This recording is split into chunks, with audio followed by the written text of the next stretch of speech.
নমস্কাৰ বন্ধু বান্ধৱীসকল, মই জ্যোতিষিকাই আজি আপোনালোকৰ মাজলৈ লৈ আহিছোঁ পুনৰ এটা নতুন ভিডিঅ'। আজি এই ভিডিঅ'টোত মই আপোনালোকক দেখুৱাবলৈ ওলাইছোঁ এইচএছ ফাৰ্ষ্ট ইয়েৰৰ লজিক এণ্ড ফিলচফিৰ দ্বিতীয় খণ্ডৰ অনুশীলনীৰ প্ৰশ্নোত্তৰসমূহ।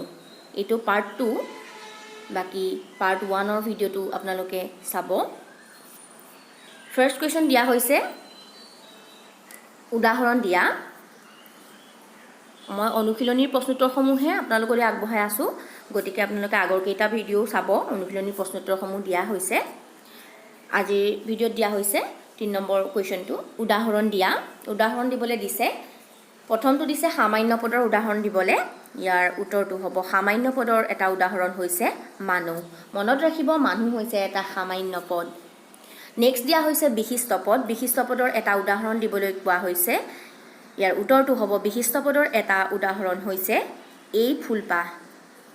আপোনালোকে মনত ৰাখিব, যেতিয়া আমি এই ফুলপাহ বুলি কৈছোঁ, এই ফুলপাহ বুলি কওঁতে মাত্ৰ আমি এপাহ ফুলৰ কথা কৈছোঁ। নেক্সট দিয়া হৈছে অৰ্থযুক্ত বিশিষ্ট পদ। অৰ্থযুক্ত বিশিষ্ট পদৰ এটা উদাহৰণ দিবলৈ কৈছে। অৰ্থযুক্ত বিশিষ্ট পদৰ এটা উদাহৰণ হৈছে পৃথিৱীৰ সৰ্বোচ্চ শৃংগ।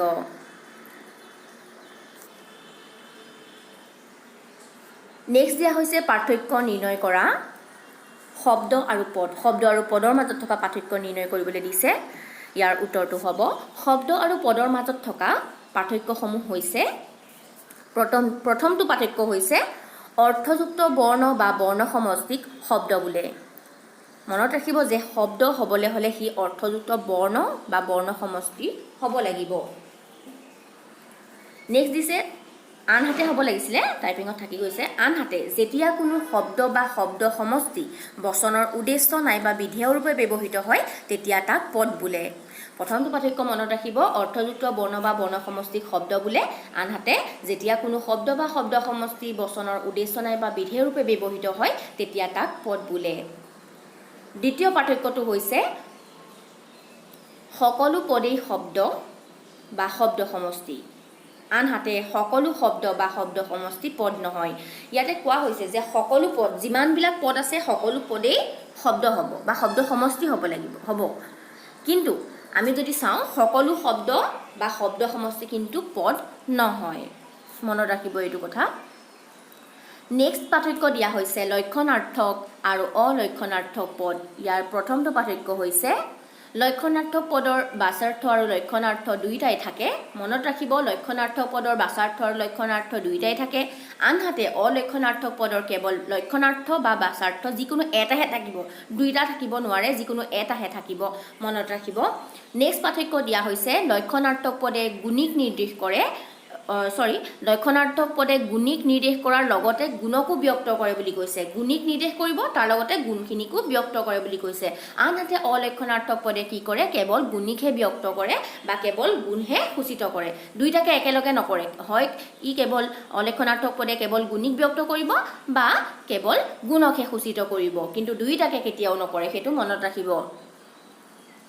নেক্সট দিয়া হৈছে বিশিষ্ট পদ আৰু সামান্য পদৰ মাজত থকা পাৰ্থক্য। ইয়াৰ উত্তৰটো হ'ব, প্ৰথমটো পাৰ্থক্য হৈছে যে বিশিষ্ট পদে এটা অৰ্থত মাথোন এটা নিৰ্দিষ্ট বস্তু বা গুণকহে নিৰ্দেশ কৰে। প্ৰথম কথা যে বিশিষ্ট পদে এটা অৰ্থত মাত্ৰ এটা নিৰ্দিষ্ট বস্তু বা গুণকেই নিৰ্দেশ কৰিব। আনহাতে সামান্য পদে কি কৰে, সামান্য পদে একে অৰ্থত কোনো এটা শ্ৰেণীৰ অন্তৰ্গত অনিৰ্দিষ্ট সংখ্যক বস্তু বা গুণৰ যিকোনো এটাক নিৰ্দেশ কৰে। এইটো হৈছে প্ৰথমটো পাৰ্থক্য। দ্বিতীয়টো পাৰ্থক্য হৈছে বিশিষ্ট পদৰ এটা উদাহৰণ হৈছে এই ফুলপাহ। এই ফুলপাহ। আনহাতে সামান্য পদৰ এটা উদাহৰণ হৈছে মানুহ। আৰু আপোনালোকে বেলেগ যদি পাৰ্থক্য পায় কিতাপত লিখিব পাৰিব। নেক্সট দিয়া হৈছে বাচাৰ্থ আৰু লক্ষণাৰ্থৰ মাজত পাৰ্থক্য।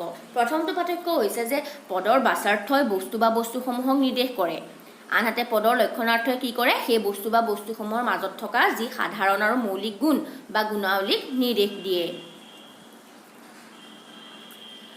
নেক্সট কোৱা হৈছে পাৰ্থক্যটো যে কোনো এটা পদক একে অৰ্থত যি বস্তু বা বস্তুসমূহৰ ক্ষেত্ৰত আৰোপ কৰিব পাৰি, সেই বস্তু বা বস্তুসমূহক পদটোৰ বাচাৰ্থ বোলে। আনহাতে কোনো এটা পদে সেই পদটোৱে বুজোৱা বস্তু বা বস্তুসমূহৰ মাজত থকা যি সাধাৰণ আৰু মৌলিক গুণ বা গুণাৱলীক নিৰ্দেশ কৰে, সেই গুণ বা গুণাৱলীকেই পদটোৰ লক্ষণাৰ্থ বোলে।